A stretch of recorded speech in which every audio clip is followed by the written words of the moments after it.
చూడండి అమ్మగారు, నాకు కొన్ని పర్సనల్ పనులు ఉన్నాయి. ఆ పనులు చూసుకోటానికే వెళ్ళాను అని చామంతి అంటే, నోరు మూయవే. నీ పర్సనల్ పనులంటే నా ఇంట్లో ఉండి నువ్వు వెళ్తున్నావు. అది కూడా ఈ సమయంలో అంటే నేనేం అర్థం చేసుకోవాలి అని రమాదేవి అరుస్తూ ఉంటే, మీకు దండం పెట్టి చెప్తున్నాను. ఇక్కడ పనులన్నీ పూర్తయిన తర్వాతే నా పనులు చూసుకోటానికి వెళ్ళాను. మీరు వేరేలా అర్థం చేసుకోకండి అని వేడుకుంటూ ఉంటుంది. ఏంటే నా ఇంట్లో ఉండి నువ్వు ఏం చేసినా కూడా నాకు చెప్పి తీరాల్సిందే.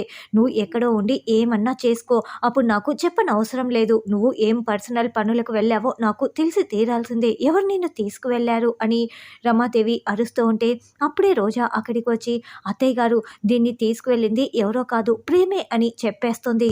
నా కళ్ళతో నేను చూశాను అని రోజా చెప్పటంతో, నాకు ప్రమాణం చేసి దీంతో చెట్టా పట్టాలేసుకొని తిరుగుతున్నాడా అని రమాదేవి అంటే, ఆ ఒట్టును తీసి ఎప్పుడో ఇది గట్టున పెట్టించేసింటుంది అత్తయ్య. ఇదంతా ఇదే ప్లాన్ ప్రకారం చేస్తోంది అని రోజా అంటుంది.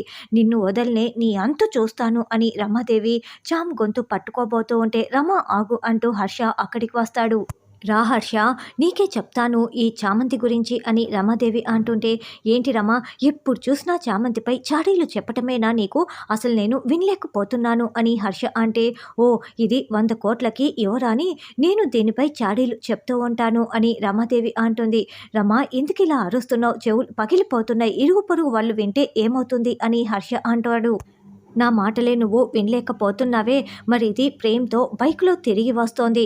మరి దీన్ని ఇరుగు పొరుగు వాళ్ళు చూస్తే ఏమనుకుంటారు? ఏంటి మన పరువు గంగపాలు అయిపోదా? చెప్పు హర్ష చెప్పు అని రమాదేవి ఇంకా అరుస్తూ ఉంటుంది.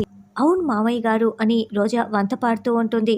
ఏంటమ్మా చామంతి, ఎందుకు నువ్వు వెళ్ళావు ఈ సమయంలో? చెప్పమ్మా చెప్పు అని హర్ష అడుగుతూ ఉంటే, దువ్వెన తీసుకురానా హర్ష? దువ్వుతూ మాట్లాడతావా? అలా అమ్మ బొమ్మ అని మాట్లాడితే ఇది సమాధానం చెప్తుందా? నిలదీ హర్ష, అరుస్తూ అడుగు హర్ష అని రమాదేవి రాక్షసిలా అరుస్తూ ఉంటుంది. అమ్మ చామంతి, నువ్వు నోరు విప్పకపోతే వీళ్ళు చెప్తున్నదే నిజం అనుకోవాలి అని హర్ష అంటే, నేను ఏ తప్పు చేయలేదయ్య గారు అని చామంతి అంటుంది.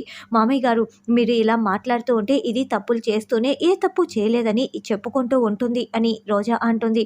అమ్మా చామంతి, నువ్వు ఎక్కడికి వెళ్ళావో చెప్తావా లేదా అని హర్ష అడగటంతో, కేసు వాదిస్తున్నాను కదా అయ్యగారు, దానికై నేను కొన్ని వివరాలు కనుక్కోటానికి వెళ్ళాను అని చామంతి అంటుంది. అందుకని రేపు వేరే వాళ్ళ ఇంటికి అల్లుడుగా వెళ్తున్నా నా కొడుకుని నువ్వు తీసుకువెళ్తావా? చూడు హర్ష, ఇప్పటికైనా దీనికి బుద్ధి చెప్పి తీరాల్సిందే అని రమాదేవి అరుస్తూ ఉంటుంది. చూడు రమా, నువ్వు చెప్తున్నది నిజమని నమ్మటానికి ప్రేమ ఉండాలి కదా అని హర్ష అంటాడు. మావయ్య, దీన్ని లోపలికి పంపించేసి ప్రేమ్ నిదానంగా లోపలికి వస్తున్నాడు. ఆగండి, కాసేపు ఆగితే ప్రేమే లోపలికి వస్తాడు. లేదంటే మనమే బయటికి వెళ్ళి చూద్దాము, బయటే ఉంటాడు అని రోజా అంటుంది. సరిగ్గా అప్పుడే ప్రేమ్ గదిలో నుండి ఆవలిస్తూ బయటికి వచ్చి, ఏంటమ్మా, ఏంటి డాడ్, అందరూ ఎక్కడికి వెళ్తున్నారు ఈ సమయంలో అని ఏమీ తెలియనట్లు అడుగుతూ ఉంటాడు. రోజా పైనుంచి చూసేసిందన్న విషయం ప్రేమ్ ముందే గమనించేసి, అమ్మో వదిన చూసింది అని ఎవరికంటా పడకుండా మెల్లగా గదిలోకి వెళ్ళిపోయి ఉంటాడు. అసలు గదిలోకి ఎప్పుడు వెళ్ళాడు అని రోజా చాలా షాకింగ్గా చూస్తూ ఉంటుంది. ఏంటి రమా, ఏంటమ్మా రోజా, ప్రేమ్ బైక్లో చామ్ని తీసుకువెళ్లారని చెప్పారు. ఇప్పుడు ప్రేమ్ నిద్రపోతున్నవాడు లేచి మరీ ఆవలిస్తూ గదిలో నుండి బయటికి వస్తున్నాడే. ఏంటమ్మా రోజా, ఎప్పుడు మీరు ఏదో ఒకటి ఇలా చేస్తూ ఉంటారు అని హర్ష అంటే, లేదు, ప్రేమ్ బైక్లో చామంతిని తీసుకురావటం నా కళ్ళతో నేను చూశాను అని రోజా అంటే, నువ్వు రమా అని హర్ష అంటాడు. నాకు రోజా చెప్తేనే నేను మాట్లాడుతున్నాను అని రమాదేవి అంటుంది. మరి ప్రేమ్ గదిలో నుండి వస్తున్నాడు కదా, ఏంటి మీరు ఇద్దరూ కూడా అని వాళ్ళిద్దరిని హర్ష తిడుతూ ఉంటాడు. ప్రేమ్, మర్యాదగా చెప్పు, నువ్వు ఈ చామంతిని తీసుకొని బైక్లో ఇంటికి వచ్చావు కదా అని రోజా చెప్తూ అడుగుతూ ఉంటుంది. చూడండి వదిన, మీరు అబద్ధం చెప్పమంటున్నారు. నేను ఎలా అబద్ధం చెప్తాను? నేను మంచి నిద్రలో ఉన్నాను. ఏవో మాటలు వినపడడంతో బయటికి వచ్చాను. బయటికి వచ్చినందుకు మీరు ఇలా నాపై నిందలు వేస్తారా అని ప్రేమ్ అంటాడు. ఏంటి నాన్న ఇది అని ప్రేమ్ అనడంతో, వీళ్ళిద్దరూ ఇల్యూషన్లో ఉన్నారులే ప్రేమ్ అని హర్ష అంటాడు. చూడమ్మా రోజా, నువ్వు తెలిసి చేస్తావో తెలియక చేస్తావో, నీ వల్ల చూడు ఇప్పుడు ఎంత పెద్ద గొడవైందో, ఇంకోసారి ఇలా చేయకు అని హర్ష అరుస్తూ ఉంటాడు. ఏంటి రమ్మా నువ్వు అని హర్ష అనడంతో, చూడండి ఇది బయట నుంచి వస్తోంది, రోజానేమో నాకు అలా చెప్పింది. మరి ఇది బయటికి ఈ సమయంలో వెళ్ళటం కరెక్ట్ కాదు కదా, దాని గురించి అడుగు అని రమాదేవి అంటే, చూడమ్మ చామంతి, కేసు విషయంగా నువ్వు ఎప్పుడైనా బయటికి వెళ్ళాలనుకో నాకు చెప్పు, నేను నిన్ను తీసుకువెళ్తాను కదా అని హర్ష చెప్తాడు.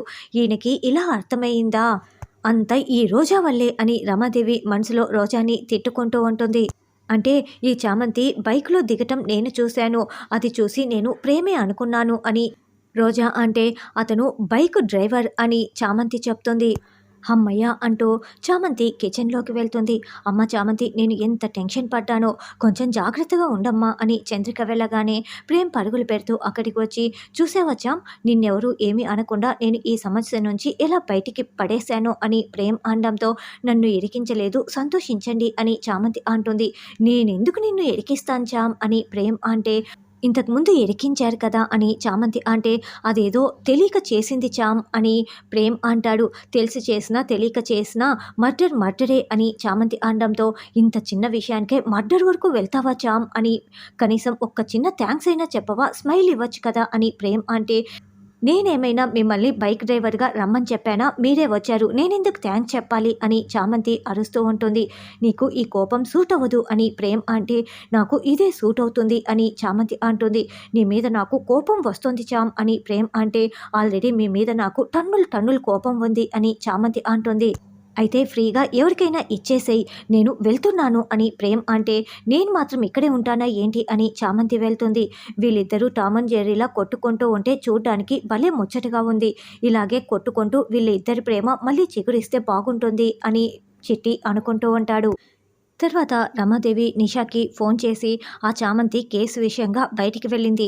ఏదో ఆధారాలు తెచ్చుకున్నట్లు ఉంది. కొంచెం జాగ్రత్తగా ఉండు అని చెప్పటంతో, సరే ఆంటీ నేను చూసుకుంటాను అని నిషా వెంటనే విజయ్‌కి ఫోన్ చేసి ఎక్కడి నుంచి వస్తున్నావు అని అడగటంతో, ఐశ్వర్యని కలిసి వస్తున్నాను అని విజయ్ చెప్తాడు.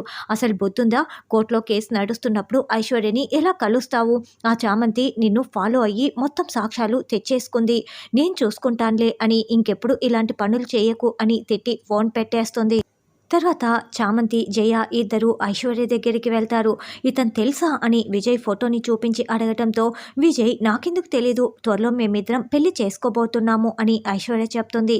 లేదు, ఇతనికి ఆల్రెడీ ఇదిగో ఈ జయతో పెళ్ళైపోయింది, నిన్ను మోసం చేస్తున్నాడు అని అసలు విషయం చెప్పటంతో, అవునా, విజయ్ నన్ను ఇంత మోసం చేస్తాడని నేను అస్సలు అనుకోలేదు అని ఐశ్వర్య ఏడుస్తూ ఉంటే, మీరు కోర్టుకు వచ్చి సాక్ష్యం చెప్తే విజయ్‌కి శిక్ష పడుతుంది. మిమ్మల్ని మోసం చేశాడు కదా అని చామంతి వేడుకోవటంతో, సరే అలాగే నేను వచ్చి సాక్ష్యం చెప్తాను అని ఐశ్వర్య చెప్తుంది. తర్వాత రోజు కోర్టు స్టార్ట్ అవటంతో, ఐశ్వర్య ఇంకా రాలేదేంటి అని ప్రేమ్, చామ్ ఇద్దరు కంగారు పడుతూ ఉంటారు.